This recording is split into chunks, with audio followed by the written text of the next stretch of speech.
It's so fun to watch orchid videos and see everybody's plants and maybe learn how to do something, isn't it?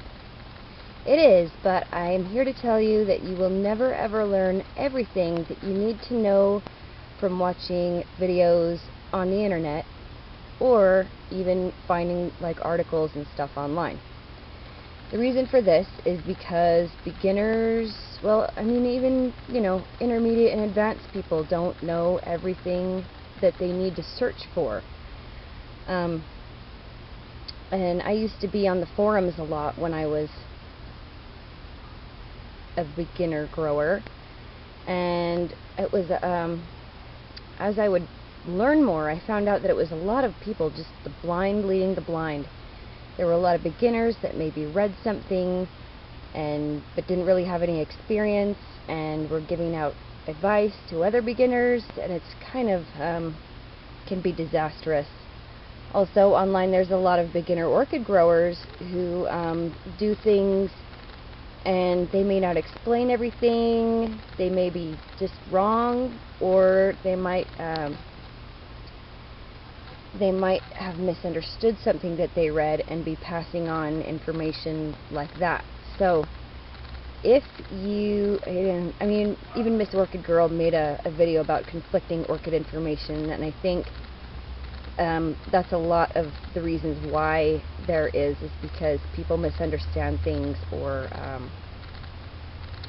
they don't, or they see, like I saw a video the other day of these what looked to me like grossly overpotted dendrobiums, and I sent the lady a message and I asked her about that, and she said that she had a lot of inert media in the pots and a lot of styrofoam, but from the outside it just looked like these dendrobiums were potted in solid bark mix in a pot that was pretty big.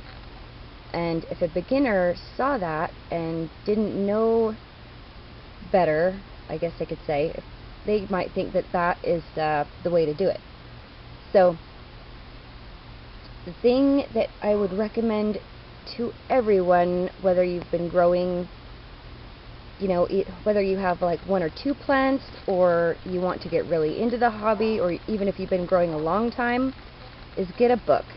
And I have read many books over the years, and so I'll start with the beginner book. If you just want to have 1 or 2 plants, or you're not sure that you want to keep doing it, get a book like the AOS book. I think their book that they have now is called Your First Orchid. This is an old handbook on orchid culture I got at a used bookstore, but I think it's pretty similar. I have not actually read that book that I'm talking about, but coming from the AOS, I'm sure it's got a lot of good information in it. So they are a really good establishment with good growers and they've got good info. So that would be one. They're also small. The AOS books are small. They're easy to get through. They're put in language that is easy for people to understand, and so yeah, it wouldn't take you that long to read this and pretty much grasp the basics. The other 2 beginner books, I would say Ortho's All About Orchids was my first book, and I killed all my orchids before I bought that book, and after I bought that book and read it, I didn't kill any orchids for about 2 years. So it really cleared some things up for me. What it didn't talk about, which did affect me, however, was water quality, how important good water is.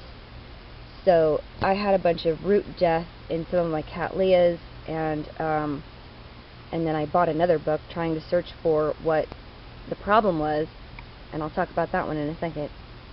And once I figured it out, I solved the problem, and stuff is good now. So the last beginner to intermediate book is Orchids for Dummies. It is really good. I don't have it here, but I have read it, and it's really good. It's organized well. I don't think it has a lot of color photographs in it, but it is organized in such a way that it's very easy to find information that you're looking for, but just whatever book you get, read it cover to cover. But that one is one I would buy again, actually, and read again, even though I have like 20 in my library.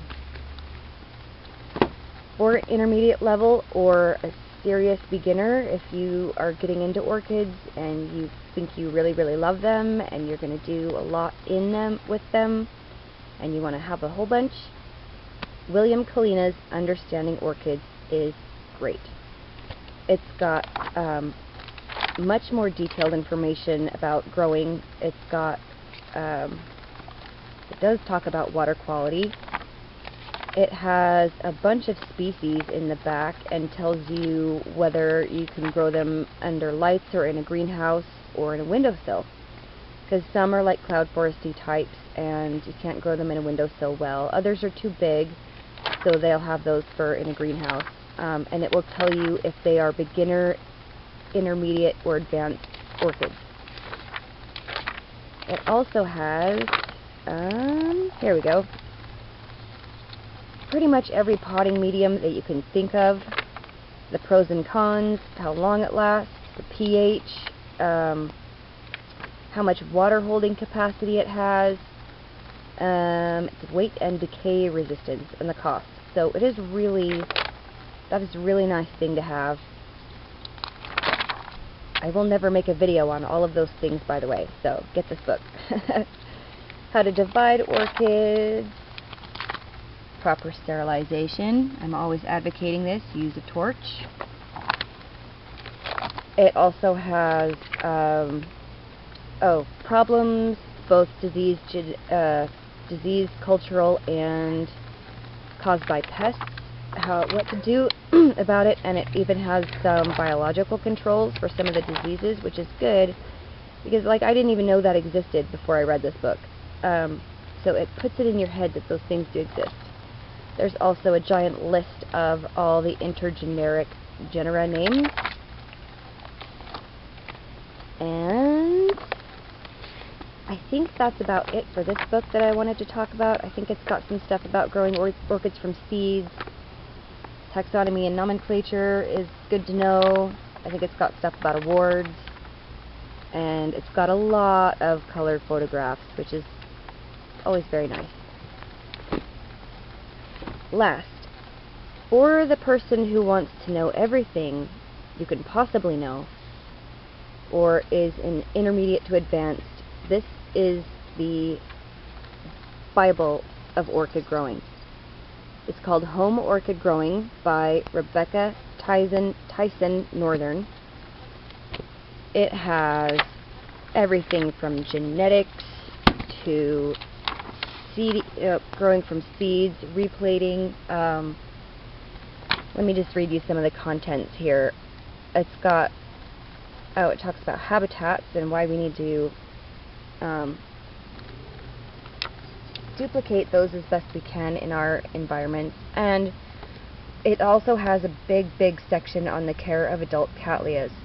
And that's important because people used to have to learn on cattleyas, and that was the standard for culture. So, like, somebody would say grow this oncidium like a cattleya, but with a little more water and a little less light. And so, well, what does that mean? If you don't know what cattleya culture is and what they need, it's a little harder to understand what a grower means when they say something like that.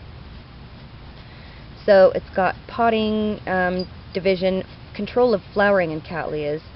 A lot of unifoliate cattleya species bloom in response to day length changes. So that's got some information on that. Genetics and breeding, growing and sowing your own seedlings from flask to bloom, and different sections of the Orchidaceae, like Aerides, Angraecum, Cattleya relatives, etc., etc. So this book, I got this book, I think it was $5. I got it on eBay used. It is a little bit out of date because I don't think they make a current version. This one was printed in 1994. So the information on chemistry, like the different fungicides and stuff like that, is out of date because a lot of the chemicals are deemed unsafe, or they change and they get better ones, or pests and diseases get resistance to things. So the chemicals used are constantly changing. So as an additive to that book, I would get Orchid Pests and Diseases. I think everybody should have this book, honestly. I don't know, if you're just a casual windowsill grower, you probably won't want to get into the detail of this and have all the different fungicides that you have to order because you can't buy them in hardware stores and stuff like that. But it does help identify things. It's also, man, if you cannot follow directions, don't use the stuff in here, because you it's really important to use the right chemical for the right disease at the right time for the right plant, in the right concentration. I've screwed that up before, toasted some roots. And so, you know, read this. If you get any of the fungicides or stuff in here, read the label and read this every time. Read the section every time before you spray, so you don't screw things up. Also, the disease photos are a little bit limited, and some of them are in black and white. So if you have a disease on your orchid that you think is a disease in the book, look it up online, because now online we have a bunch of photographs of every kind of thing you can imagine. So that's really helpful. You know, just cross-reference. If you think you've got a disease, try to find that disease in 3 or 4 different locations before you go spraying something on it, because you can get disease resistance or resistance to chemicals for bugs, even like mites. You need 2 different miticides for different mites. Well, the mites that affect orchids anyway. So I would recommend this book for everybody. And the AOS books are not expensive, and they're small. And this is pretty easy to understand. It's a little more technical than some of the stuff, but it kind of has to be because of just what's involved. I think it also might have a little section on general culture, but I'm not sure. Viruses. Oh, maybe it doesn't. But most of the books have a little section on culture. Actually, this one does. It does it right in the beginning. Because some problems are cultural problems, so it's got a little bit of cultural information in here. Another great, while I'm on it, the diseases. If you go on YouTube and click on Moat's Orchids channel on the Cattleya conference, there is a video by a phytopathologist. I can't remember his name, but there's a lot of great. That was the fifth annual Cattleya conference. There's so much information on there, it's ridiculous. So watch the diseases one, and watch the Cattleya one by Keith Davis. That one is amazing. Alright everybody, thanks for watching. Hopefully you won't have any problems. Keep your air movement good and your temperatures within reason, and water on time, but don't water too much. Alright, have a good day everyone.